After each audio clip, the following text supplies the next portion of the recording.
Well,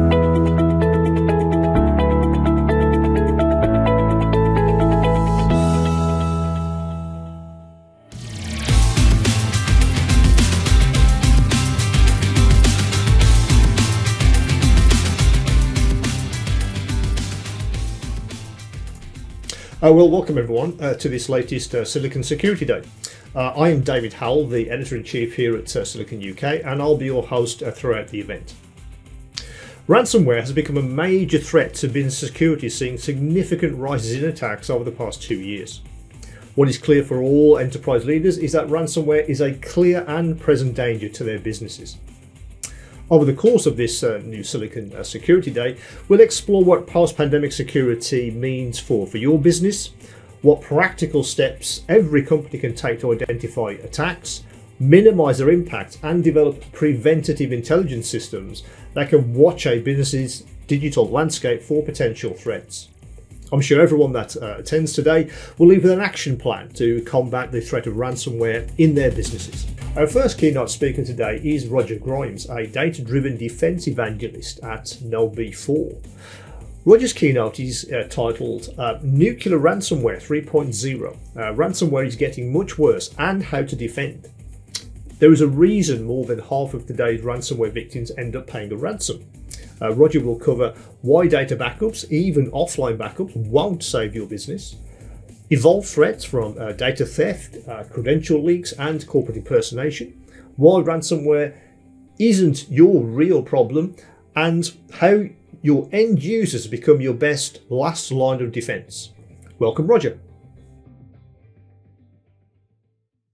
Hi, everyone. I'm Roger Grimes. I'm the data-driven defense evangelist for KnowBe4, and I want to talk to you about ransomware, at least as much as I can tell you in the next 30 minutes. So stand by. I'm going to share my slide deck, and then I'm going to go through a lot of slides, a lot of information. So let me get this going. If you haven't met me before, I've been doing computer security 34 years. I've written 13 books, over 1,200 magazine articles, and I've written a book and probably about 100 magazine articles on ransomware. My last book out of the 13 was called The Ransomware Protection Playbook, and a lot of what I'm going to tell you over the next 30 minutes comes out of that book. I work for KnowBe4. We're the world's largest integrated security awareness training simulated phishing platform vendor. We help people not to get phished, which is important with all hackers and malware, but especially with ransomware as well. So I want to cover literally everything I can in the next 30 minutes. It's going to be a lot of information, a fire hose of information. But I hope to educate you and give you a couple of things that maybe you did or didn't know before. Traditional ransomware, which actually started way back in 1989, would trick somebody into running, a Trojan horse program or something like that. Somehow it would break into your device or your environment, maybe grab some network passwords from the company, in order to spread more, to go to different machines. It would encrypt one or more computing devices or servers, and then ask for a ransomware payment in order to provide the decryption key. That was what I kind of call, version 1 of ransomware. And it was all the way up until about November, December of 2019. And up until that point, because all they really did was encrypt your files, a really good backup alone could save you. And starting in about 2019, potential victims started to make sure that they had really good backups. Everyone thought they had good backups forever, but not everyone did. But by 2019, because of the growing threat of ransomware, most people were getting pretty good backups. That started to make ransomware crooks kind of mad, because their victims started saying, no, we're not going to pay you. And they realized that when ransomware breaks into an environment, it's usually grabbing all the passwords, administrative passwords, all the user passwords, all the software and systems password, that they really had complete access to the system and they could do whatever they wanted. And encrypting data and holding it hostage for a ransomware payment was the least of what they could do. So starting at the end of 2019, they started doing what the press kind of calls double extortion. I identified it and call it kind of quintuple extortion.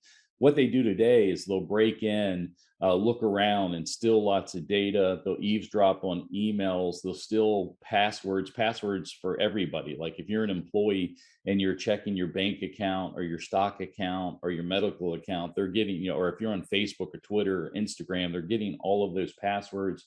If you have a customer website and your customers are coming into your customer website, they're stealing those passwords. They're using your computers to spearfish other trusted partners partners and taking over their networks, which of course is causing trust issues between your customers and your partners and your employees and the original victim company. And they're even sometimes attacking again and telling those employees and customers, we're only attacking you because, Roger didn't protect your information or something like that. And they're even publicly shaming these companies. They actually have Instagram sites and public websites where they will actually announce who they've broken into and have examples of the people's data files and talk about whether or not the person did or didn't pay the ransom. What's important about this is that a backup doesn't stop all of this other stuff. A backup only helps you if they're encrypting the files, but they're really doing all this other stuff. The vast majority of ransomware does all this other stuff. And a lot of the victims, it's always traditionally 40 to 60% of victims pay the ransom. But traditionally, it was because they're having their files encrypted. Now, it's not so much that their files are encrypted, but because they're trying to prevent the stolen data and the stolen passwords from being released on the public web. And if you don't pay the ransom, they're releasing your passwords, they're releasing all of your stolen data on the web for anybody to see and view. This is how ransomware kind of works today. First of all, you still have a victim that's typically connected to the internet. You don't have to be connected to the internet to get compromised.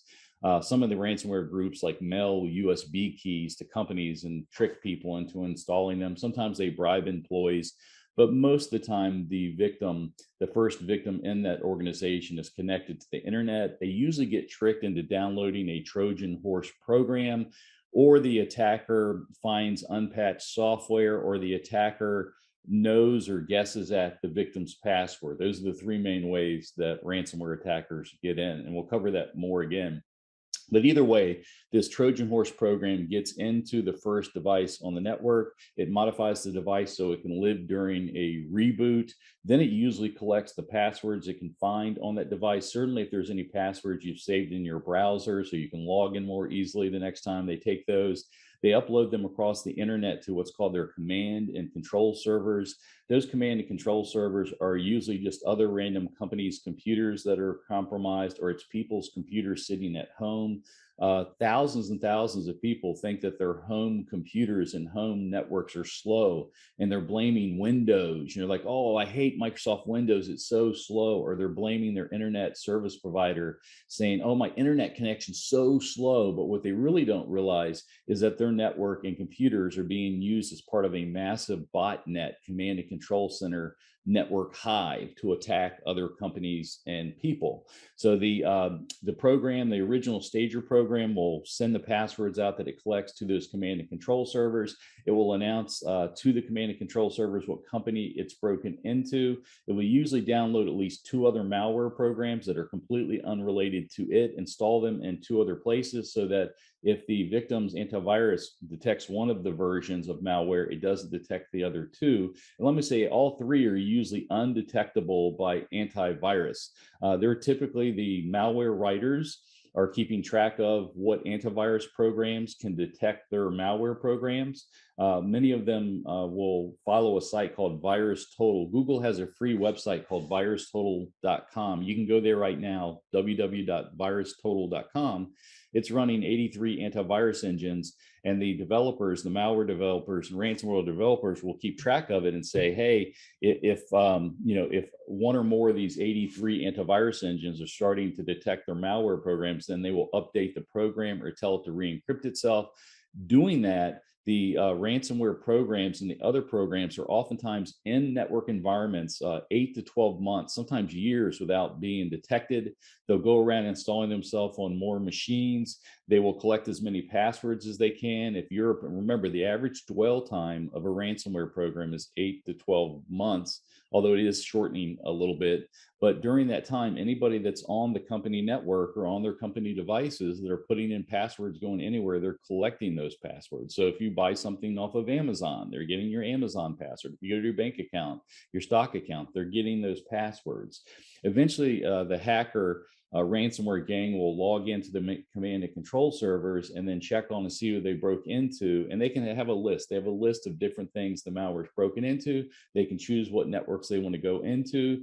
They will usually connect on in using a backdoor program once. But after that, they actually will use whatever remote admin method that the the victim uses. So if you use Microsoft Remote Desktop Protocol to log in, they'll use that. If you use VNC, they'll use that. If you use LogMeIn or Cisco VPN or something, they'll start to use that.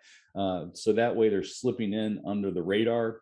They will look around the network. They will eavesdrop on emails. They'll find out, they'll download your company's financial statements. If you have cybersecurity insurance, they'll download your cybersecurity insurance policy to figure out how much money they can ask you for ransom that the insurance company will pay for. They'll download all of the data that you consider your crown jewels. They'll come in, analyze, assess the target for weeks to months, then eventually encrypt all this stuff and ask for ransom.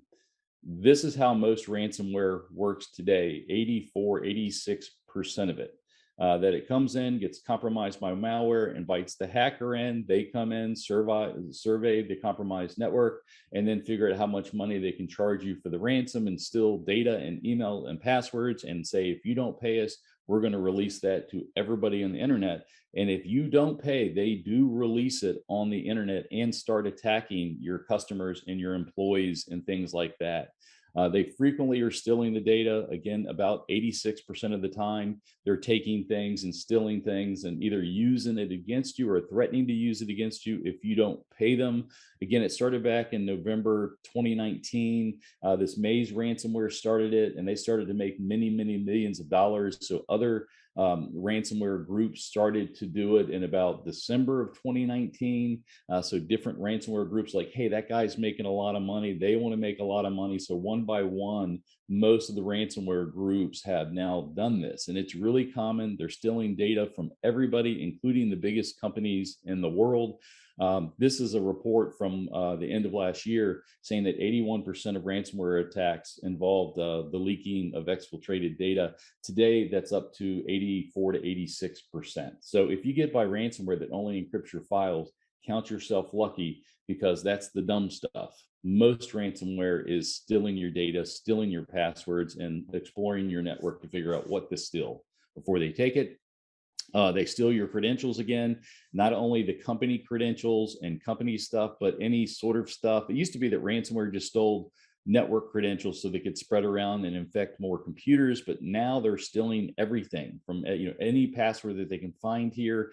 And that started about in January 2020. Like here's an example of some of the passwords they stole from one of the victims, not only their Office 365 accounts, but multiple personal and business banking portal sites. They stole password from password managers. They stole it from their online payment processing services, payroll services, prescription management services, internet and power services, even the shipping and postage account services. They stole those passwords, and also people's Amazon, Facebook, LinkedIn, Microsoft, and Twitter accounts. And again, this is all done automatically, all 86% of the time.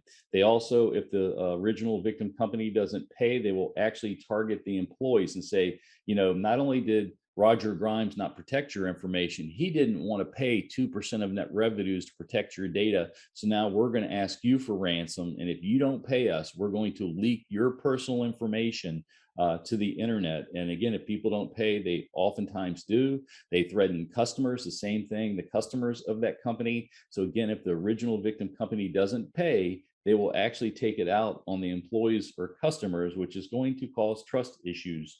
Like here's an example where in America, they broke into one of our largest gas stations called Racetrack. And a lot of people in America, if you want to get a discount on gas, you'll give your phone number and other information so you can get a discount on gas. And they reached out to all those customers and said, hey, this company Racetrack has been hacked, and we're going to inform you that if you don't pay us, we're going to release your credit card and other personal information about you on the dark web. Call or write, to protect your privacy. They even one time, I remember this is pretty wild. They broke into a plastic surgery center. The plastic surgery center didn't pay, and the hackers then went to the plastic surgery patients and said, if you don't pay us, we're going to release your before and after photos on the internet, which could be embarrassing for people to show the whole world what they had done plastic surgery wise. Even in the Netherlands, they blackmailed people that had gone into were getting mental health counseling, and they broke in and got the patient list and said, if you don't pay us, if you don't pay us €200 or whatever, we're going to release your information. And they did. When the patients didn't pay, they released their information to the internet, and it really caused a lot of mental health issues. The patients of that particular firm didn't even know that their information was being recorded to a computer, much less that it would then be used against them, many years later. So very, very common that they do this today. And again, it's not fake stuff. In this particular case with the mental health clinic, they released at least 300 of the records got published on the dark web.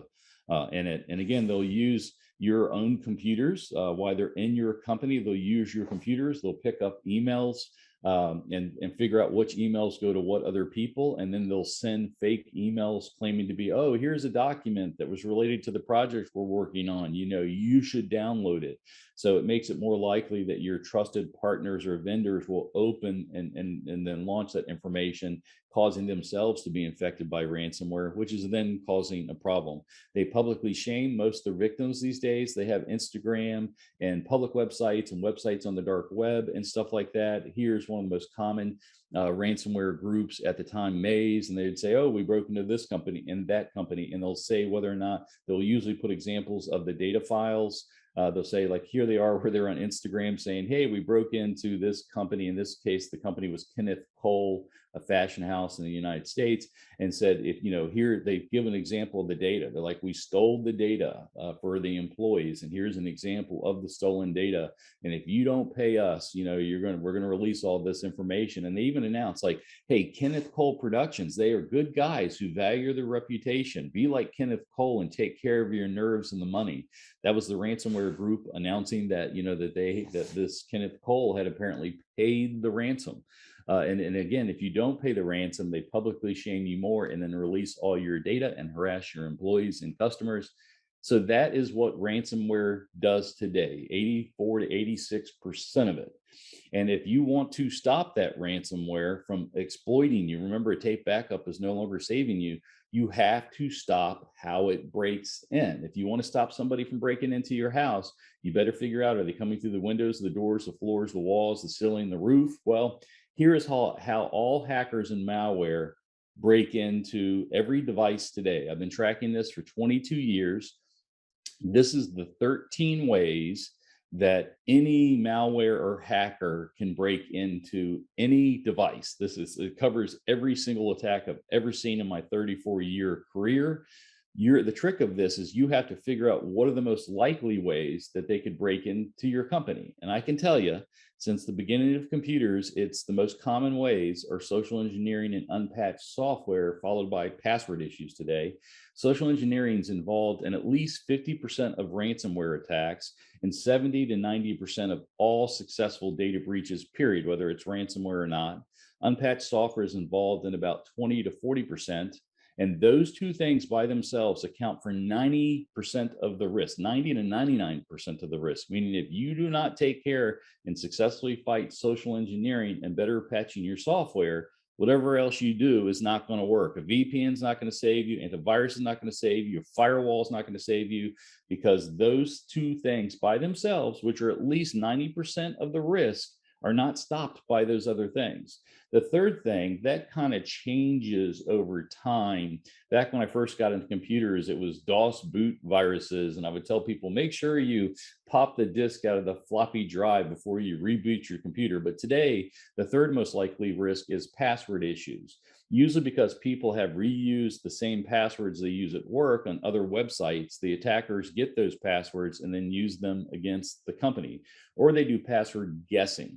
But a lot of times the ransomware people obviously have already socially engineered people out of their passwords or compromised other websites and stolen those passwords, because when they come to the victim's company, they don't guess at the password. They have the right login name and password, and they log right in.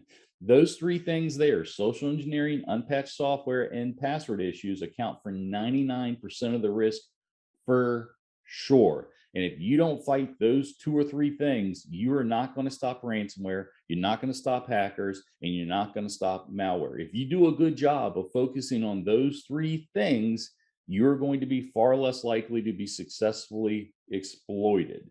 So how can we prevent ransomware and all hackers and malware and that sort of stuff?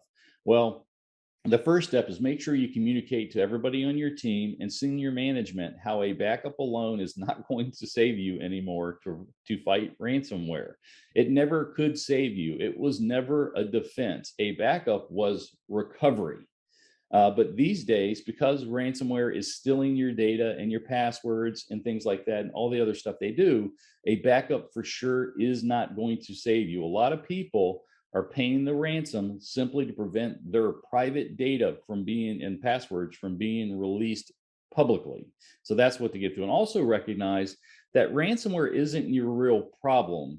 Ransomware is an outcome of your real problem. It's how your real problem is how ransomware got into your environment. How did it break in? Was it social engineering? Was it unpatched software? Was it a password issue? Because if you do not close the root cause exploit method of how ransomware got in, even if ransomware went completely away, I could snap my fingers and there's no more ransomware in the world. If you don't stop how ransomware breaks into your company, it's just going to be something else. It's going to be, a remote backdoor Trojan or a password keylogging, stealing Trojan or something like that. Ransomware is not your problem. It's an outcome of a hole, a vulnerability that you had undone in your devices and your company's network that they were able to take advantage of.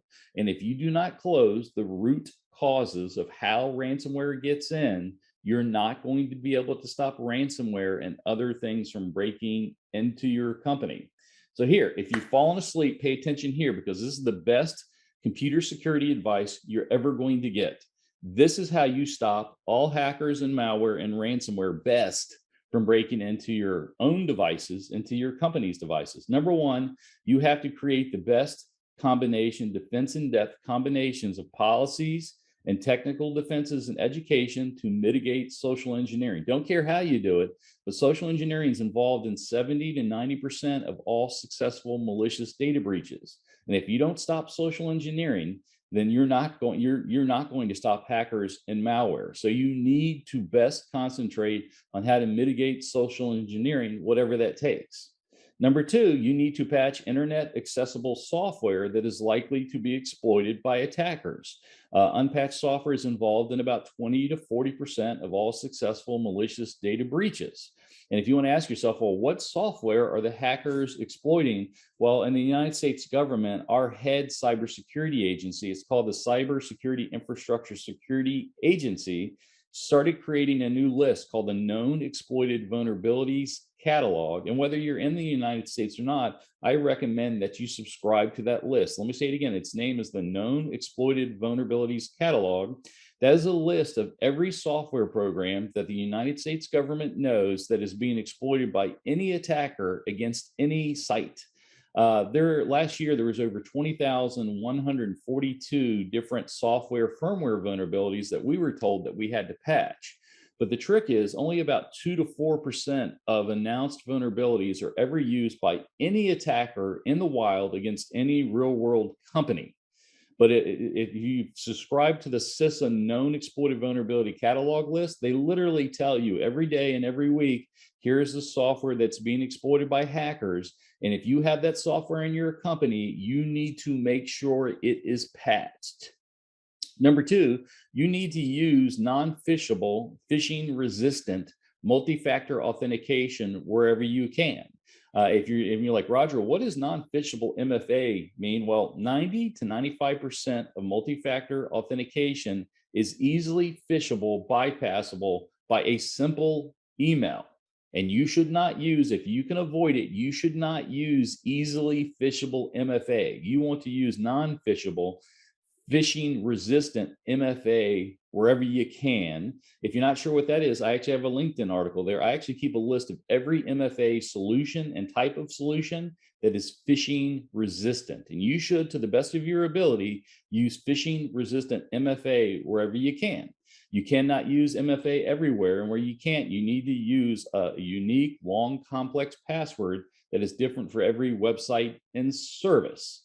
The most common password risk is that the average person has 5 to 7 passwords that they reshare across over 170 different unrelated websites. Attackers will, on average, compromise at least 2 of those websites every year. So they get your valid login name and password, and they start to see if they can use it in other places. So you need to use a unique, unguessable, different password for every website and service. That is difficult for most people to do, so we kind of recommend using a password manager. The last step here is teach everyone how to spot rogue URLs. Remember, social engineering is the #1 threat by far, used in 70 to 90% of all attacks. Most of them involve some sort of rogue URL, so you need to teach yourself and your friends and your family and your coworkers how to spot these bad rogue URLs.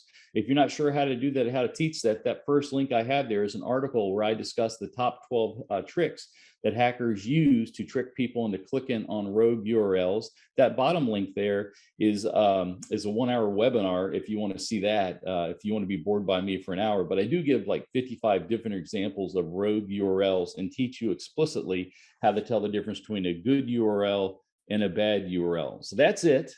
That is how you stop hackers and malware. It doesn't involve, notice I didn't say use antivirus. Notice I didn't say make sure you have a VPN and all, make sure you have a firewall. All the companies being compromised by ransomware have up-to-date antivirus. They have firewalls. They have VPNs. It's not working. It's not enough. It's not in the top 5 things you should be doing. This is it. How well you do these 4 or 5 things, depending on how you count it, is going to determine whether or not you're successfully compromised by ransomware or hackers or malware. If you do a really good job of concentrating on these 4 or 5 things, you're going to be far less likely to be successfully targeted and compromised by ransomware. And if you don't get the clue, if you don't get the message, if you don't concentrate on these 4 or 5 things, you're far more likely to be successfully compromised by ransomware, hackers, and malware. That's the secret of protecting yourself against hackers and malware. If you want to know everything you can do to prevent phishing, I do teach a 1-hour webinar that literally is 99 slides, teaches everything my brain could think of to stop phishing attacks. If you don't want to watch me in a boring 1-hour webinar, you can read my boring ebook. I have a 49-page ebook that has every single thing I talk about in the 1-hour webinar. My wife says that if you read that ebook, it'll help put you to sleep. I'm glad I'm solving her insomnia so she can sleep well at night. But either way, if you want to know everything you can do to prevent phishing, pick your poison. You can watch me in a 1-hour webinar, or you can read my 49-page ebook, and I cover every single thing I could think of. Overall, the biggest thing you want to do is teach everyone how to spot bad things, rogue emails and phishing attacks, and SMS phishing and fake fraudulent voice calls and things like that. You want to teach yourself and your friends and your family and your coworkers how to spot social engineering messages and how to respond, which is hopefully to report it to IT security, or at the very least to ignore them and delete them. This is the 4 traits that I teach to everybody. This is really what you want to teach to yourself, and you want to teach to your family and friends.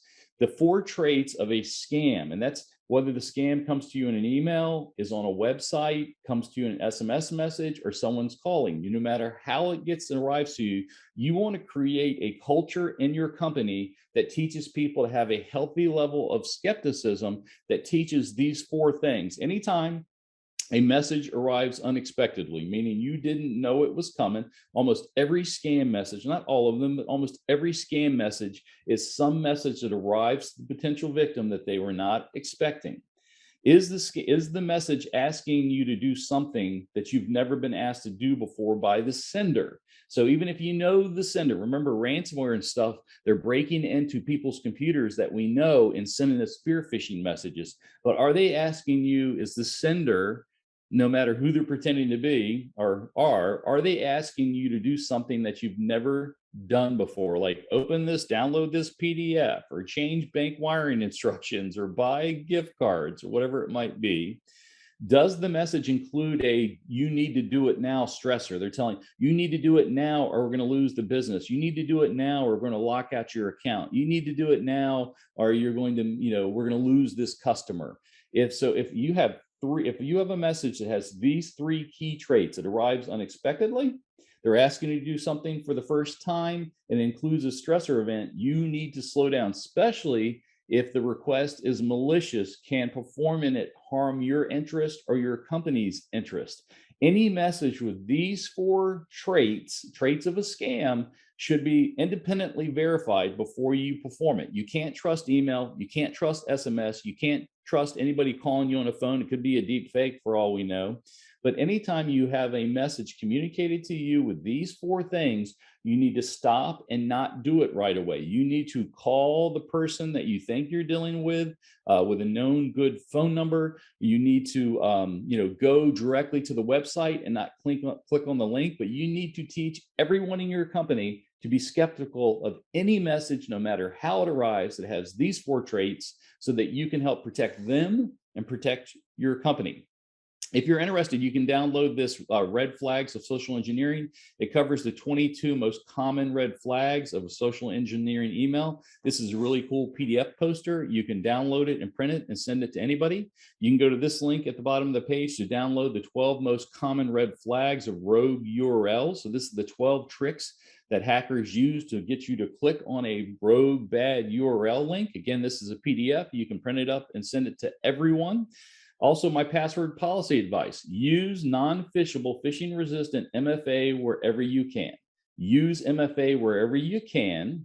Where you can't, you want to try to see if you can use a password manager, because password managers can create perfectly random passwords, and 12-character perfectly random passwords defeat all known password guessing and cracking attacks.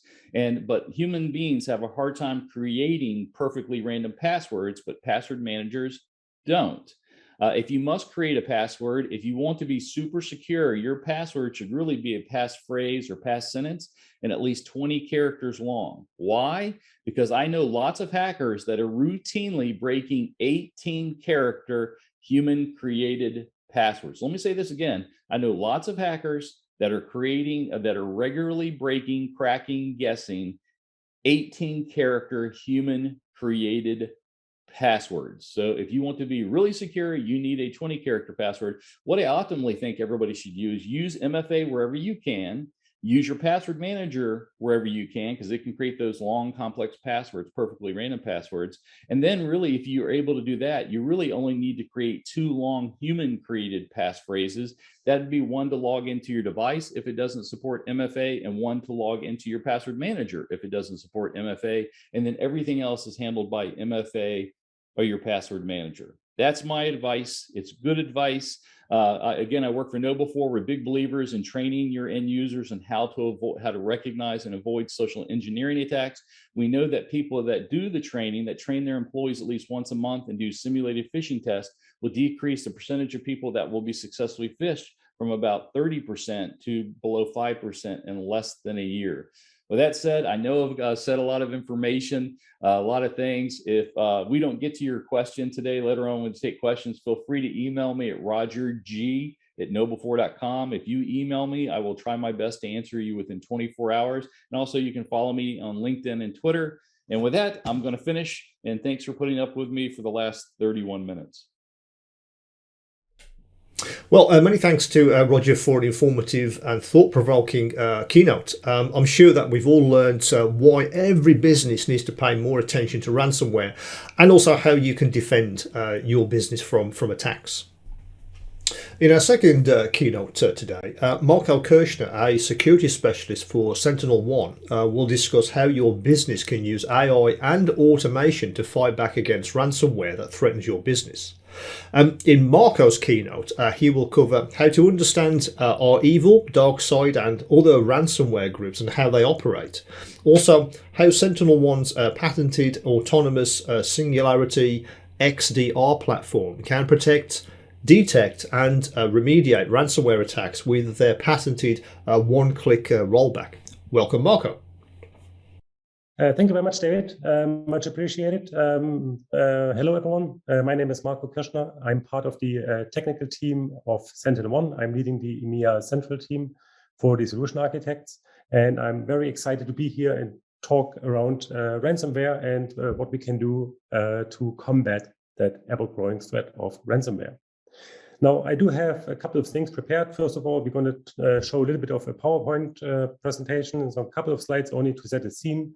And then we also have some live demo available where we can show pretty much what a ransomware attack would look like on from a victim's perspective. So what happens to the files on the system as an example. And then we also show pretty much what we can do from a defender perspective to combat the threat of ransomware. With that, let me just share the PowerPoint with you, and here we go. All right, so I mentioned already, welcome to the session here. I introduced myself as well, Marco Kirschner, and I want to just briefly introduce the company SentinelOne. We have been around since 2013, and we actually have the mission to protect every endpoint, every second of every day against threats, exploits, for example, ransomware as well from a threat perspective. Again, we are around for 9 years now. As you can see here on the slide, we have been rather successful in protecting our customers. We have been growing a lot in the last couple of years, and we plan to continue so to extend the capabilities of the solution and the offerings to our customers. Now, why is autonomous cybersecurity or AI-driven cybersecurity required? Why are the existing tools not sufficient anymore? That's typically when we have to have a look at the threat landscape and also looking at the trends of what is driving the changes in the threat landscape. Now let's have a quick look and review 2021. Everybody hopefully still remembers 2021. It's not that long ago. But if you review all of the high-profile attacks, and what you see here, it's literally just a very, very small percentage of the headlines from last year, which were related, for example, to ransomware here as well. But basically, in 2021, ransomware was like having the best year from their perspective. An unseen amount of attacks have been observed in the wild. Obviously, some of them have been combated and avoided, but many times as well, the ransomware attacks have been successful in breaching networks, in extorting money, in leaking data. Now, some of these things, what you see here, they have been obviously quite in the news. The Colonial Pipeline attack was very big in the news. Which led to people buying petrol, or buying off all of the petrol in the petrol stations or pumping stations because they were afraid there was a shortage or would be a shortage of petrol deliveries. Kaseya ransomware attack was obviously very big in the news. The whole supply chain story comes into the picture here. Critical infrastructure, Colonial Pipeline, you could consider critical infrastructure, food processing like JBS Foods as an example. But they even didn't stop from a healthcare perspective. Now, on the right-hand side, you can actually see a timeline which has been prepared by PwC around the HSE ransomware attack in Ireland. Even though a lot of the ransomware gangs like Conti, as an example, or DarkSide, they all proclaimed that they will not attack, healthcare institutions throughout the pandemic.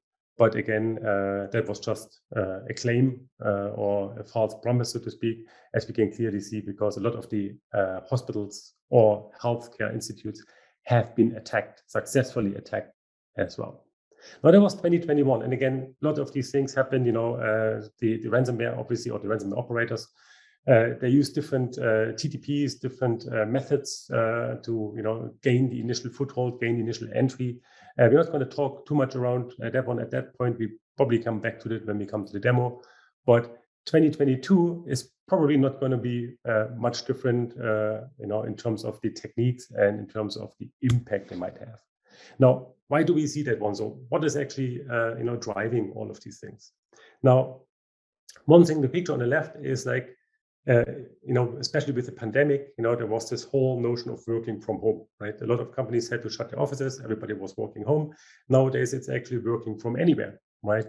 People, take a camper van as an example, sit somewhere nice, and then continue to work. But what that means is a lot of the defense in depth or the layers of defense which companies build around their corporate networks have been removed by, the mobile workforce, so to speak. So, MacBooks, laptops, tablets, all of these things, mobile phones, they're all pretty much outside of the what used to be the perimeter, and actually need a different level or a new level of protection. And then obviously the attacks keep growing, or keep coming, right? As long as the ransomware attacks are successful in the sense that the ransomware gangs are actually getting money, extorting money, they're probably not going to stop. New vulnerabilities will be discovered. Even 2021 was also a very good year in terms of zero-day vulnerabilities. Let's see what 2022 will actually bring. And all of these things, like this ever-growing workforce, the new attacks, obviously, requires also additional or new methods for the defenders in order to prevent or block these kind of attacks and the wave of the attacks rolling towards the workforce. Now, how did we start in 2022? And again, we had already a little bit the discussion, or let's say the review of 2021, but even 2022 already started with a couple of these high profile, or let's say big impact attacks. Now, and I just pick a couple of them. And again, these are just examples. You've probably heard about this Austin Peay State University, which you see here from a screenshot, which was heavily impacted, which is actually still, cleaning up after the ransomware attack. You also probably heard of the Lincoln College, which actually had to close operations. So they were obviously affected by the COVID-19, so the Corona pandemic. But on top of that, the ransomware attack, which actually hit them, they recovered, from that one, from the ransomware attack. Took them about 3 months to actually restore all of these systems. But now, the impact was apparently too much for them to continue operating. So it actually really has impacts, not just a monetary one, but sometimes even, institutions or companies actually cease to exist through the impact caused by the ransomware or any attack. Even on the commercial side, right? If we look at Sixt as an example, right? There have been in news. There was a cyber attack. It wasn't really clear if it was ransomware or not yet, but that was like quite recent, the end of April. Same thing for Bridgestone America, as you see here. That is the countdown ticker, so to speak. Typically what the ransomware groups do is, let's say, the double extortion technique, where they encrypt the files. And then, you either have to pay to actually get them back. But the second way is, okay, we're going to leak the files. So before they encrypt them, they actually make a copy, so to speak. They back them up to their environment, and then threaten to leak the data.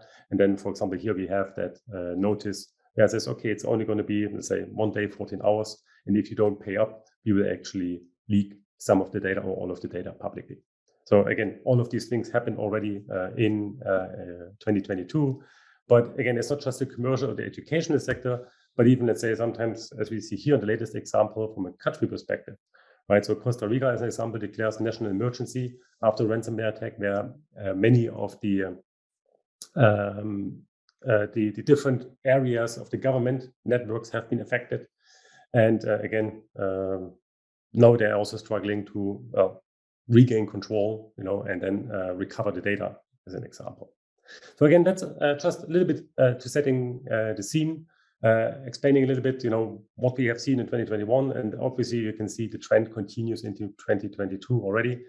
Now the question is, what can we do? How can we actually address that ever-growing threat, or ever persistent, threat of becoming a victim of the ransomware? So here we actually have to see how we can address that one, how we can combat it. Now, before we go into the technical demonstration, I just want to show you one more slide, and then we actually go into the live demo, what the layered security, or a layered security approach might look like. Obviously, we need to have different layers, and new threats obviously also require new levels of protection. Now, if you look at the history a little bit, where we started off with signature-based antivirus, which obviously was adequate at that time. A couple of years back, the threats have evolved. Also had the prevention tools or the protection tools had to evolve. So we started off with next-gen antivirus as an example, where, let's say, the autonomous AI prevention was introduced. Then obviously there was the whole EDR scenario coming on top. And now we're actually going from EDR to XDR, so extended detection response, which again combines different sources of information, of logs of data, and also coordinates, let's say, activities across different security layers. So all of these tools are available in the solution stack to defend or prevent, ideally, ransomware attacks. Now, let's stop here with the PowerPoint and let's have a look at what we actually mean by that and what a ransomware attack might look like on an endpoint and how we can also prevent it from happening or very easily clean it up in a very short amount of time.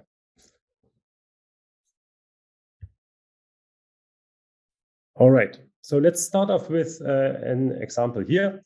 And what we see here is obviously a desktop of a traditional endpoint, so to speak. In this case, we actually chosen the Windows system. Now we see here, I want to show two things actually in that scenario. The first thing is, how easy it is to actually identify malware based on the new technology, the autonomous AI, what we call it, because as you know, or as you probably have heard in the news as well, the malware, any malware for that matter, if it is ransomware or any other wiper malware as an example, they are highly customized. So that's why also the signature-based approach was not sufficient anymore, because each and every new malware version, as an example, or iteration even, has been customized, has been altered in order to avoid detection. Now, there are so-called lookup capabilities in many solutions where you say, okay, have we seen that file before? What is the verdict of that file? What is typically called a hash lookup, where we say, okay, we actually calculate or compute a hash of a file, which should uniquely identify that file. And then, we actually do a lookup for that file to see, has that file been seen before? Typically you can use tools like, VirusTotal as an example, or any other threat intel platform to actually look up that file if that file has been identified as potentially malware before. Now, there's two things I want to show you. First of all, how easy it is actually to generate a new file. Here we have a little tool or a little option in this demo environment here, where we can actually download a file which would be considered a new version of a malware file. So I'm just going to actually download this one here. And what will happen is, for example, in this scenario, we actually detect this threat for this malicious file, even though it would be a completely new file. So that would be freshly weaponized downloader, dropper, malware, ransomware, you name it. But that file has never been seen before, as an example. In order to verify that one, you can just compute very quickly that particular hash for this file. So we can actually use the onboard utilities. I'm going to do an MD5 hash as an example of Windows. And now we actually have this sort of unique hash, or fingerprint of that file, which allows us to verify, okay, has that malware been seen in the file before? So again, we can go to a website, and we're going to pick VirusTotal here as an example. Just going to paste that hash in here, and we can see here that no matches have been found, which means that file was, customized. It was completely new in that sense, and it also means that a signature-based protection probably had struggled, to identify that one. But what you saw here already pop up was that there was a threat detected. Now, in that environment here, the configuration of the solution is currently set to detect only. It also could be set to prevent or protect, which means that file would have been removed automatically. So we don't actually have to wait for it to, execute as an example at that point. It would just be blocked before it actually can execute and cause any damage. But there was a very, very short demonstration to showcase how easy, again, it is to create, let's say, malware or ransomware or potentially unwanted applications with a new fingerprint, a new hash at that point, which again is completely unknown, so that an additional approach is required in order to identify and protect against these new threats. And in this case here, we actually use what we call our static AI. So it's all about analyzing the code of that particular file, which has been written down to disk here. And before we execute it, we already had a verdict saying that code, even though we have never seen it before, is malicious, and theoretically we actually would block that particular executable from being executed and cause damage to the system. Now let's have another look, and let's have a look at what a typical ransomware attack would look like. Now, ransomware obviously comes in different shapes and forms. It could be in form of an executable file, what you see here. It could be delivered via weaponized documents, PDF or Excel sheets or Word documents, you name it.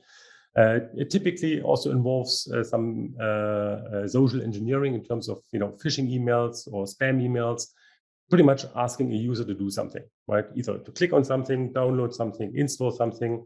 If you looked at the latest versions of these ransomware attacks, where let's say customized Zoom installers would be used, right? They all look like legitimate Zoom installation, and you will end up potentially with Zoom on the system as well. But in addition to that, it will also deliver malware, ransomware, all of these different things. Now, what we've chosen here for our demo today is a version which comes or which is initiated via a macro within a spreadsheet application. And again, that could be Microsoft Office. Here we're using LibreOffice, doesn't really make a difference, but it just shows how easy it is to actually utilize any of those means to actually drop the malware, install the ransomware, and let it execute. So what we see here is, and again, I just want to get back or emphasize that we specifically configured that environment to actually only detect, right? So obviously, if you would like to prevent the installation or the running of the ransomware in the first place, you can easily flip the policy in our solution or in the SentinelOne solution to actually protect, so the file would actually be stopped as soon as it is being determined that it is malicious. But again, let's have a quick look. So just to show you, the impact. Obviously, we have the doc in the background here. We also have a couple of files here on this documents directory or folder, which also has a couple of docs. So again, everything looks good. Everything is as it should be prior the ransomware happening or executing. Now we're going to kick off this spreadsheet application here. And again, in this case, it is a macro. Again, as I mentioned, it could be different delivery mechanisms. Here we use that one. Now, some might say, okay, we can just disable the execution of macros, or we don't allow macros. But here, as an example, it's a very, very simple macro. You see here, there's an exchange rate. So if you say, okay, allow updating, you will actually see that this exchange rate is actually changing. So, not all macros have to be evil in that sense. And again, it's just to illustrate how the ransomware could theoretically spread, or not theoretically, can spread in an environment. It can be, let's say, from an initial attack vector, these weaponized documents. It could be executables. Again, it could be vulnerabilities which are exploited in browsers, as an example. And once the first victim, like say patient zero, like our little system here, is successfully ransomware or infected, it then will actually start spreading within the network. And again, here it uses the malware or the ransomware typically uses different mechanisms, ranging from file share protocols, SMB, ZIFs as an example. It can actually try to install itself via group policy objects, remote desktop protocols, or different means of actually spreading throughout the environment. Now, let's see what happens when we actually kick off the attack. And we just called it here start attack to make it a little bit more obvious. But again, it's just macro-enabled spreadsheet here, which actually had a valid use case, for example, updating the exchange rates here as an example. But again, it could also be, let's say, a negative impact. Like here, for example, you can actually see that it is starting to do some unintentional things on that particular desktop. Now, let's have a look of what we actually can see and follow along on the backend system. So I'll quickly switch over to the management console.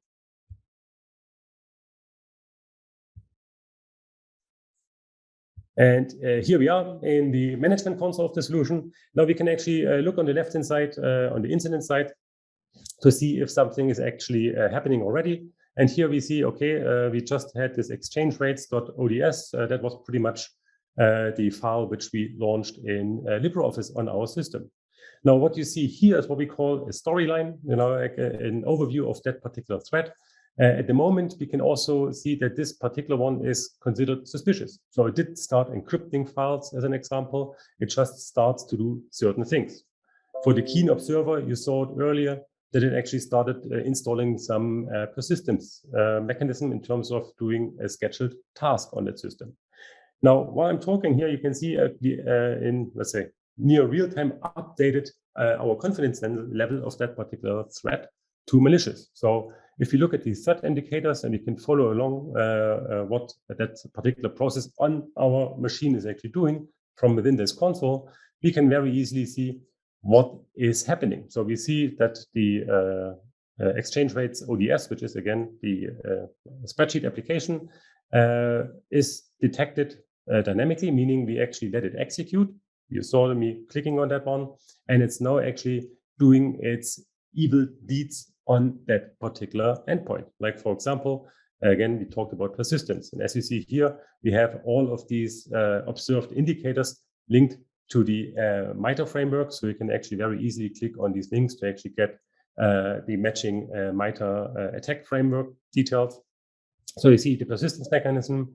You can actually see it is actually installing root certificates.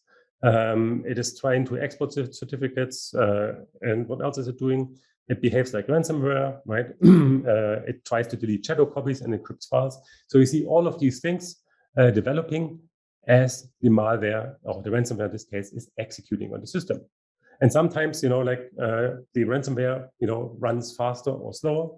Some ransomware has different trigger points, right? You could very easily tie the execution of the ransomware to different things. It could be a time-based trigger. It could be a reboot count-based trigger. If 10 reboots have happened, only then start encrypting the file. But by this, the ransomware already has implanted itself. It probably has spread already throughout the network. And by the time you actually see the impact, again, the initial infection might have actually occurred a long time ago. Now, what we see here again, all of these behaviors, all of these indicators of that particular malware going on, you saw it developing over time. Now, if we look back to our endpoint now, let's see what the user impact would actually look like. So let me share the victim machine again. Now, if we look at our victim machine, so first of all, the obvious detail we see here is our background picture has changed. And that's typically where the ransomware displays the ransomware note, right? Okay, all of your files have been encrypted. Please pay, $5,000 in Bitcoin to this particular Bitcoin wallet. The instructions are there. They're very, very useful instructions usually because, they include instructions, download the Tor browser as an example. They even have support sometimes, if people struggle to get Bitcoin, or you can actually use chatbots to talk to the attackers, all of these things. But at the end of the day, what happens here is, first of all, our docs pictures, actually, they have been encrypted. We actually see the background change. Now, if we actually look into one of those devices here, so we just opened that one with Notepad, so we can actually see this file. Again, it's really not a JPEG anymore of our doc. It actually has been encrypted, and all of these files actually are useless to the user now. And now, again, this whole double extortion, could take place, if the malware or the ransomware actually would have exfiltrated that file or these files to the internet somewhere, to an attacker-controlled infrastructure, and then encrypted. Again, typically, that's the new way forward for these ransomware gangs or affiliates to actually do this double extortion. So get the data stored, threaten to leak it, and then again make it unusable for the actual company. In this case, we're missing all of our pictures. So let's have a quick look what we can do to actually remediate that situation. So let me share my management console again. All right, so we are back at the management console here. And again, we have seen that page before where we actually saw all of the threat indicators actually taking place. Now, from an analyst perspective, there's different things the blue team, the defenders could do. For example, you can very easily look at the timeline, how the whole threat developed, but you can also have, let's say, a graphical overview where you can see all of the different activities, in this tree. So you can very easily go back and forth, when it comes to the analysis. You can obviously patch the file. All of these different features are available. But the question is, how can we actually remediate the situation? Again, I just mentioned it. The policy was intentionally set to detect only, right? I'm going to show you the policy in a second as well, where we could, for example, configure the same system to be in protect mode. So all of the things which happened on that endpoint, again, changing or encrypting the files, potentially spreading, potentially exfiltrating, would have stopped before it actually executes. But now imagine it actually would have executed, and now you have, let's say, a whole subnet lost, like that particular one endpoint. How can we actually remediate that particular situation and actually restore the system to a previous state? Now, you see this action button here. So if you click on this action button, you do have a couple of things what an analyst or your SOC operator could actually do. One of them would be mitigate action. Now, I mentioned Storyline very briefly. Now, the Storyline is a capability of SentinelOne where we record pretty much all of the activities a particular process has been doing. Like we saw it earlier in the persistence mechanism. So it actually achieved persistence by installing scheduled task. It created maybe a new file with a ransomware instruction. It changed the background, obviously. The ransomware process might be still running, but all of this information is actually recorded in that what we call Storyline. So we have all of the information which we require in order to roll all of these things back. So we have like this logbook. Okay, it did A, B, and C. Now, if we remove C, B, and A, again, we can restore the system to its initial state. Now, the mitigation actions, as you see here, they range from stopping the process, quarantining the file, and deleting the files and the artifacts that particular process has generated. The scheduled task, as an example, you could theoretically also isolate a system from the network, right, so that it doesn't spread to different parts of the environment. Or you can actually say, I want to roll back, right? That's the easiest one, just restore the system, right? We know it was ransomware.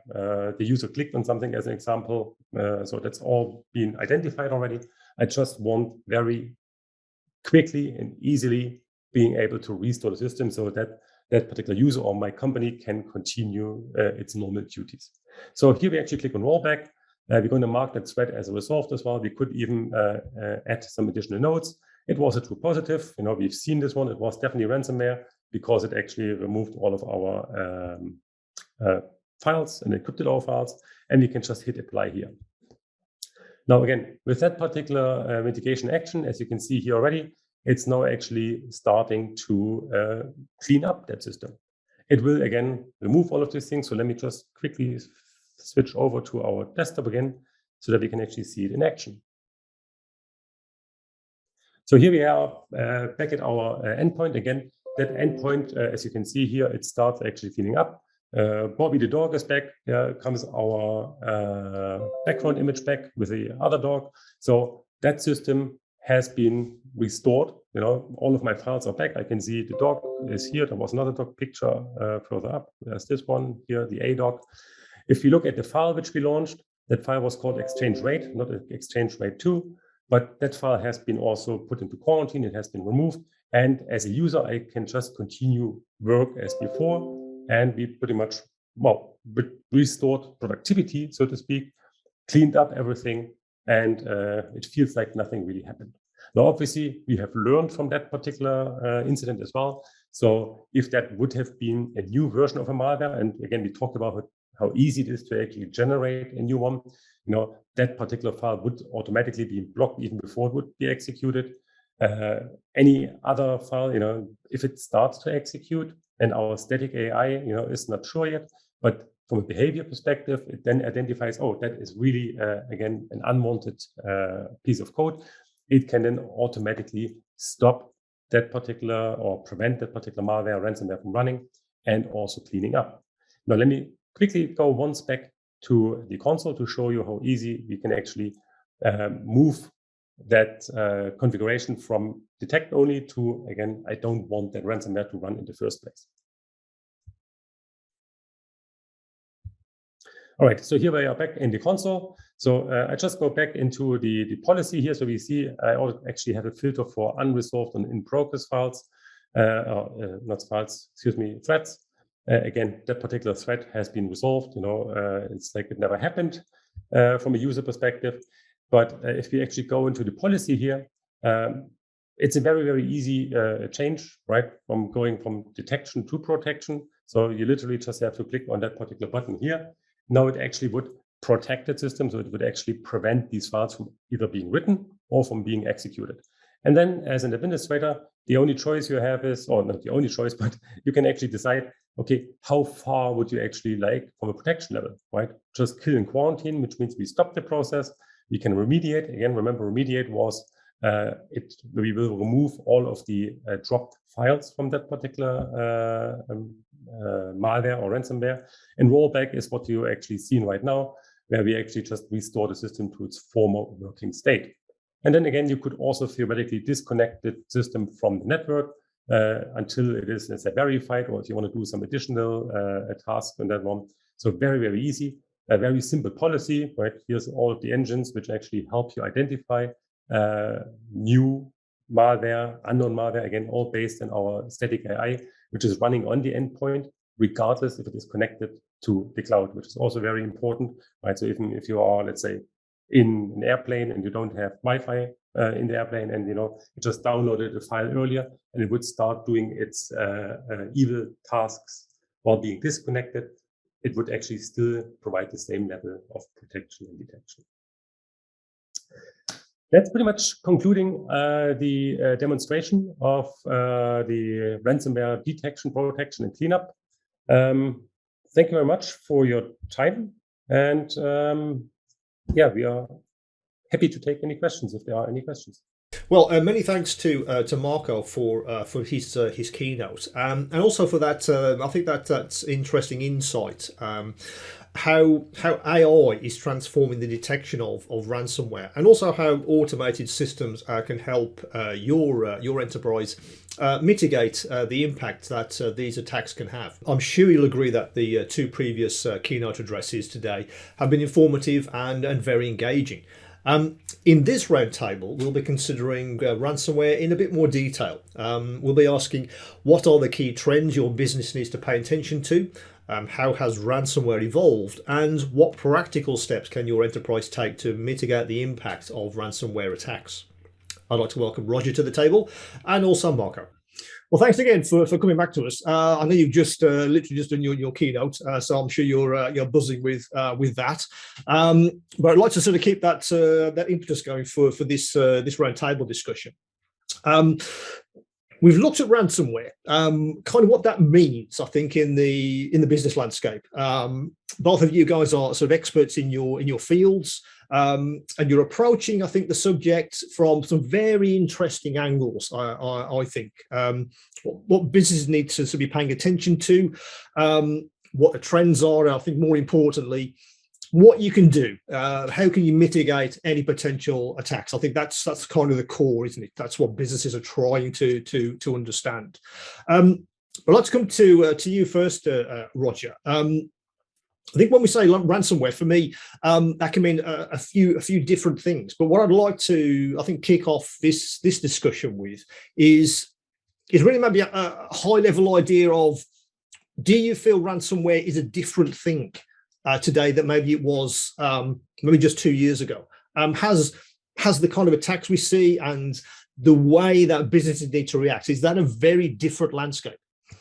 Yeah, certainly. Actually, ransomware has been around since 1989, although it didn't really explode until a couple of years after Bitcoin, where they realized, they could get paid millions of dollars with a really low chance of being caught. Yeah. But it really did morph again, as I covered in my talk, at the end of 2019, where they decided that, hey, we can really do all kinds of stuff. They do, not only encrypting the stuff, but they're stealing the data, they're stealing passwords, reselling the data, reselling the passwords, releasing it on the internet. they're installing crypto miners. They'll go into a victim network, install crypto miners to try to generate Bitcoin. They're doing distributed denial of service attacks. So essentially, what happened is when I first got into computers and computer security in 1987, it was kids trying to do things. Well, now, over the years, it's gotten more professional. And really, I think ransomware is the top of the hill. We're super professional. Yeah. What we're doing is things to extract money, however we can do it, even if it's still data, and resell it to someone. So that's really the biggest change is that it's certainly, it's gone professional, it's gone corporate. There are thousands of companies around the world dedicated to doing criminal activity on the internet. So that's the really biggest thing, is that we finally see the epitome of where hacking went. It went from this hobby and I'm just trying to do something funny or prove I can do it to, hey, this is my living. This, I'm going to hurt and injure other people and companies to make money. So that's the biggest change. And I think for you, Marco, and Sentinel One's approach, when you're looking at that, I think what Roger said is absolutely valid, that it's more professional. And because it's more professional, when you're out speaking to your client base, is that kind of what's informing the conversation, that you have to be more professional about your approach to this, your protection, how you're actually going to protect your business? It's not something that is a bolt onto existing security. It's actually something that you need to be paying very, very professional attention to. Absolutely. As Roger mentioned, like the whole thing has shifted gears upwards. So it's all moving much faster. It's becoming a professional industry, right? If you look at the whole trends in ransomware as a service, all of these things, initial access brokers. So all of these, different activities, different tasks leading to a ransomware attack, they all might be outsourced, they might all, work together. But at the end of the day, the speed at which the ransomware attack, might strike a customer also requires actually, a different level of defense, which can also equally respond with the same speed and precision in order to stop these attacks in their early tracks and prevent them. Well, that's interesting, because one of the things I wanted to get both of yours perspective on was just that. It seems to me that security, like I guess general business, it's accelerating. Every business now wants to be agile. They want to be able to do things at speed, particularly innovating at speed. But when you innovate at speed, does security come along with you at speed as well? Do you often see that with particularly people that have fallen victim to a ransomware attack, that they kind of took their eye off the ball? They were focusing on their business, they're focusing on their client base, what's good CX, what's innovation, but it's speed. And that speed is often an issue when you're trying to do good security. Yeah, certainly. I think it's kind of two ends of the spectrum. You have one is which companies traditionally have not really concentrated well on putting down social engineering and really patching their software and, making sure passwords were good and strong and not reshared. So there's this one end of the spectrum is we're still not doing really well some of the very basic things that we all need to know that we do. And then on the other side, like I talk to my stuff, I'm not a big fan of firewalls and antivirus, but solutions like SentinelOne are kind of that moving at speed, trying to do it in a better, more intelligent way than simple, signature detection. So it is kind of, we got to do the traditional stuff better, and we do need to look at solutions that are better than the stuff that we've tried for 3 decades that isn't working. Yeah, indeed. For you, Marco, when you actually look at the actual tech stack, which is kind of out there for businesses. Clearly, they understand security. They understand that ransomware is a risk, but are they prepared? Is it something that when you go into a business, it's something that clearly needs some kind of innovation, or are businesses kind of doing something but clearly not enough? Well, I probably have to say it's all sides of the spectrum, right? Yeah. So usually, you have a lot of budget available once, an attack occurred. Unfortunately, it's like always a little bit too late, and then suddenly, money is not an issue. Purchase everything. But then also, this big term cyber resilience, right? We see a lot of companies who actually focus on the cyber resilience, which means pretty much we have to keep going, even though we actually suffer from an attack, as an example. Yep. So we do have customers who actually have, the whole preparation almost done, so are very mature on a maturity level. And then obviously others who are a little bit more opportunistic still around. And then obviously these companies on that side of the spectrum struggle a little bit, let's put it this way, when it comes to the agile malware. Is it kind of too late once you've sort of when you've identified an anomaly? Yes, something's going on there. Maybe even before systems start to get locked and you start to get demands for for money. Is there something you can do? Is that too late, or are we at a stage now where if you see an anomaly early on, you can react, you can do something, and maybe minimize the impact? Is that actually possible? Yeah, I mean, definitely from a defense in-depth perspective, there's lots of things which can be done on a, let's say, general policy level, right? Yeah. But also from a let's say, defense mechanism level. Let's say if I talk about SentinelOne, with the help of the artificial intelligence in the product, where we actually look at what we call static AI as well as behavioral AI, where we actually identify what a process is actually attempting to do on the endpoint, and we then can actually stop it in its tracks and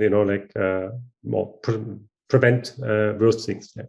Well, yeah, that's right. And let me say, just to follow on to that, the average ransomware program is the average dwell time was 8 to 12 months. I've heard it's now down to like around a month, 4 to 6 weeks. But sometimes these malicious processes are in for up to years. Let me say, it is well known that these malware programs are living for a long time, whether it's days, weeks, months, or whatever, until the attackers actually do this final encryption attack. So there are, if you can spot an anomaly and get on it, there is a really, really good chance you can prevent the worst outcome. These days, most ransomware is not you install the Trojan horse program and encrypts everything and then locks everything down. There are those programs, but it's a minority. So if you can, to your question, if you can spot something that's malicious or anomalous and get on it, you can decrease the chance of harm and spread within your organization. Well, excuse me. Well, for me, Roger, that's kind of the scary stuff, I think.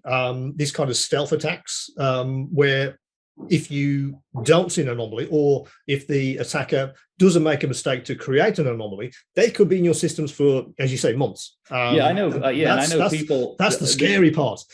I know people, because they didn't have a SentinelOne type solution, that the malware was in their system so long, they actually made it part of their base image, and then had their PC vendor distributing it as their base image, thinking it was some sort of security software, and it was a Trojan horse program. So if you don't get the alert that, hey, this is anomalous, you all of a sudden think it's part of your environment. You're like, oh, this executable is everywhere. It must be part of my environment. It must be normal. Yeah, absolutely. Well, that's also interesting. That leads on, I guess, to I think both of you could probably have a different perspective when I ask you, if a business is asking you, where's my threat perimeter now? Where is it? Now I'm thinking agile business, I'm thinking remote working, I'm thinking mass, distributed workforces, and all the rest of it.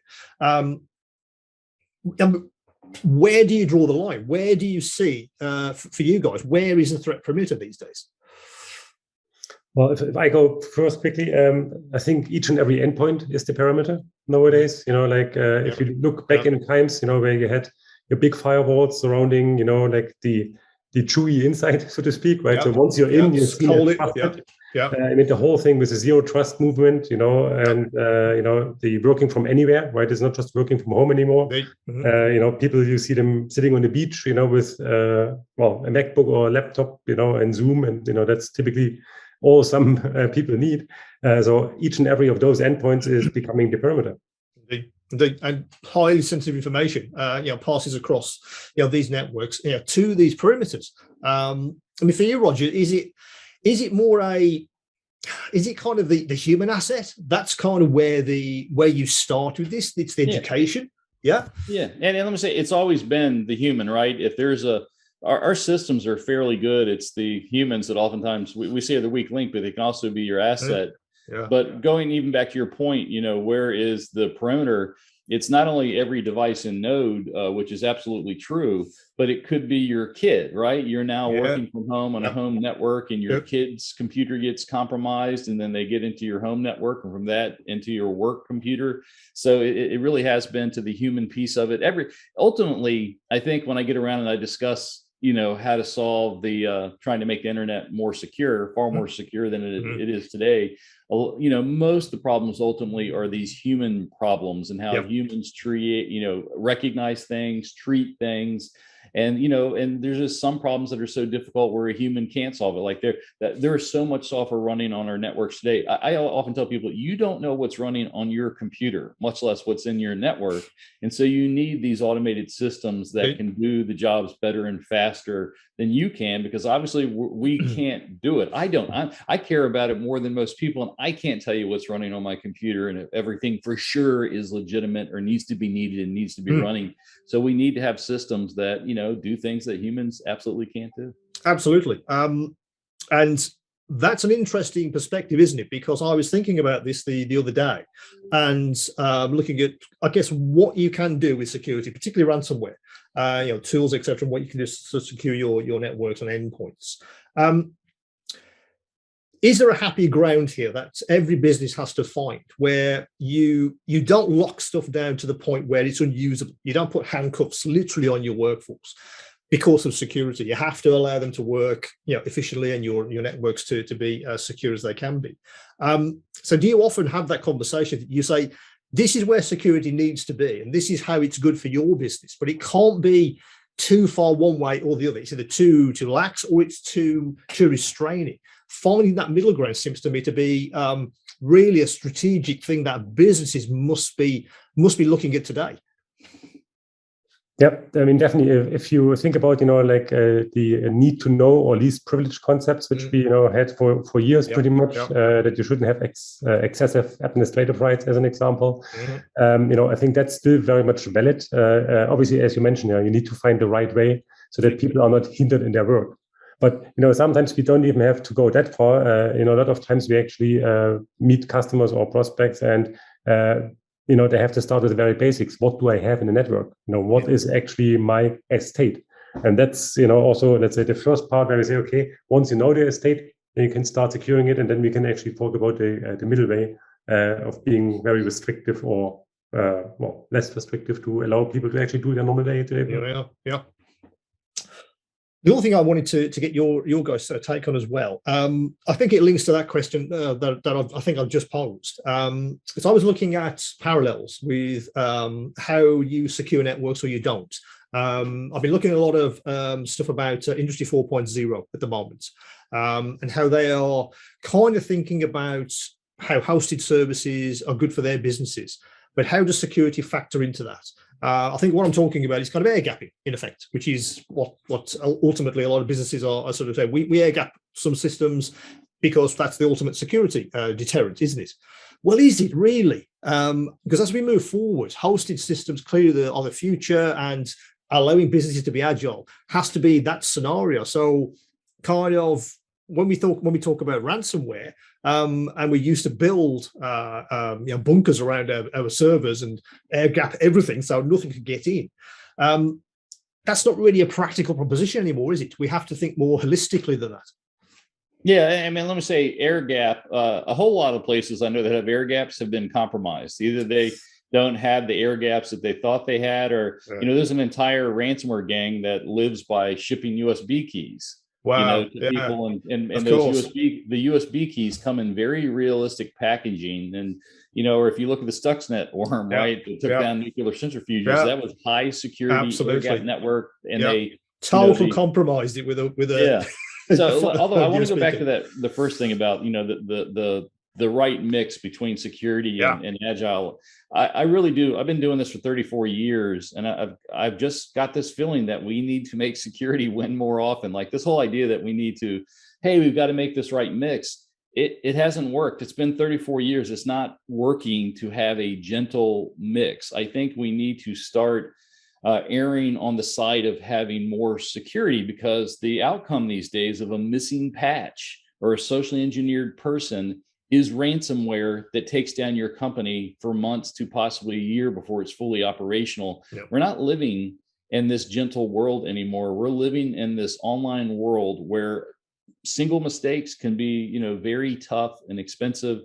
And I think whatever this mix is that we eventually come up with, I think finally ransomware is proving that we need to err on the side of greater security and a little bit less flexibility, because we've been doing the very flexible thing all the time, and it's not working. I think that's right. I think it's an interesting, I guess, era we're moving into. I think where security kind of takes on almost a different definition. It seems to me that security becomes a kind of byword for good business. Now, what I'm thinking about there, I think, is more about, I guess, what post-pandemic business is going to look like. I think everyone's trying to redraw their digital roadmaps and say, what the hell are we business going to look like in a year's time? What does that mean? And how does security come along on that journey? But I think also what you guys are really talking about as well is ultimately it's about insight. It's about view. If you can't see your network, if you can't see anomalies, if you can't actually look at what's happening, then how can you be secure? How is that possible? I think that speaks to what SentinelOne is doing, isn't it? The idea that you can have an AI that kind of is intelligent enough to look at your system and give you that information to say, well, there's something happening here, pay attention. And we just didn't have that before. That must be a major step forward for businesses, because then they have at least something which can help them along their road to, I guess, what you'd call, Roger, is strong security, and important security. But is that really where we start? Is if you can't see it, you can't secure it. I think that's definitely the thing, right? You mentioned, Roger, what you said about the processes running on your computers. It's the same for your home networks. If you just start very small, and who really knows what is actually connected to all of the home networks nowadays? Indeed. All of the gadgets which we carry around, which measure health or any temperature in the room. So you really have to have that visibility in order then to actually, decide which of those assets are actually, your ground rules approach, for example, which you want to protect. But then also, if these assets should be managed or are, let's say, part of your enterprise environment, then, again, put some controls, some software in it where you can actually, hopefully sleep a little bit better, because, you have these new techniques, the AI as an example, to actually take care of, potential user implications or user mistakes, like phishing, as you all know, it's a big threat, and it's not like they are all bad crafted, right? They are now very, very accurate, so to speak. It's really hard to distinguish. Sure. So, you can't actually blame the user all the time in these circumstances, because so phishing attempts, they look real, potentially they click. And then if you have that second line of defense, because this behavior of that particular one isn't good, and we still block that one, I think that definitely goes in the right direction there. That's right. I mean, for you, Roger, do you think kind of total security is possible? Is that a reality for us? Or really, when you're speaking to businesses, it's a case of, guys, you're going to get attacked. It's a fact of life. But what you can do something about that. You can reduce the numbers of attacks. You can reduce the impact, but you're going to get attacked. Yeah, my goal overall, which is I want to help the internet be significantly more secure. I don't think we're ever going to be perfectly secure, but it would be nice if we got it like the real world, which is you have some pockets of crime, and most of the time, most of us go to sleep in our houses and don't think they're going to be broken into. No, most of the time, if we we lock our car doors and stuff, our cars aren't broken into. Right now, we're kind of in this wild, wild west where it's like you're walking out in the dangerous city part all the time, and we need to make it so that we significantly decrease the level. Like right now, a large part of internet traffic is malicious traffic. Yeah. It's really substantially. If we could decrease that, we might not need to have to buy gigabit pipes to read our email and stuff like that. That's right. Film. Yes, absolutely. Yeah. And it does seem to me, again, we're sort of entering a sort of new era, because I was thinking about what kind of technologies are coming along and what the security implications. I mean, this country, 5G is rolling out. IoT is getting quite big now. It's there. Edge computing is coming along as well, particularly off the back of autonomous vehicles, and this kind of mix, this soup of data. All need security, and I think that's kind of the kind of era we're in. It's not security as an afterthought. Well, we make something first, then we'll think about the security. It's core, isn't it? I think you're saying that make security the core of everything that you're doing, and you'll be able to minimize the risks and minimize the attacks. Well, I think we're sort of coming to the end of our chat. What I'd like to do is maybe as you hear, Roger, what's your final thought on that? So something to take away from this roundtable. If there was something that a business really ought to, stop listening to us, go and do something. What should that something be? So something they can do straight away to get on that road. I would say better concentrate on the things you can do that significantly cut risk the most. We're all being distracted, being told to do a million different things. Think about how you're likely to be compromised or could be compromised. Focus harder on those things, because everybody sees security like bubbles in a glass of champagne. Yeah. But the reality is a couple of those bubbles are bigger than the rest of those bubbles. So figure out what the most risky bubbles are, and then work with your best combination of policies, technical defenses, and education to mitigate those biggest bubbles. And for you, Mark, I would imagine it's have systems where you can identify those big bubbles. That's the start point. I would imagine. I'm not going to put words in your mouth, but I imagine if we use that analogy of the bubbles, let's look at the big bubbles. Let's put systems in place where we can see those. Is that kind of the first step that people ought to be taking? Yeah, I mean, obviously, as I mentioned, right, you have to understand what you have. That's always, I think, the first part. And then, follow the 80-20 rules, where you put your efforts and the outcomes, all of these things. And obviously, you have to go with times. We mentioned about agility. We talked about the agile attacker. So tools which you have used 10 years ago to protect against a threat landscape 10 years ago, they're probably not going to be sufficient to help you in 2022. So find what you need to protect, and then use state-of-the-art technology where possible. Well, thanks, guys. Well, we've come to the end of this, I think, fascinating discussion. I think it's a roundtable which it's kind of it allows us to look at this subject in more detail. Well, again, thanks for everyone for joining us today. So it's goodbye from me, David Howell. It's goodbye from Marcus, and it's goodbye from Roger. This brings us to the end of Silicon Security Day 2022. I hope everyone that has joined us today has found the keynotes and also the roundtable discussion engaging and useful. For more information, please do visit knowbe4.com and also sentinel1.com, where you'll be able to connect with professionals in both of those companies to help your business combat ransomware in all of its forms. Until the next Silicon Security Day, it's goodbye from me, and hope to see you all again soon.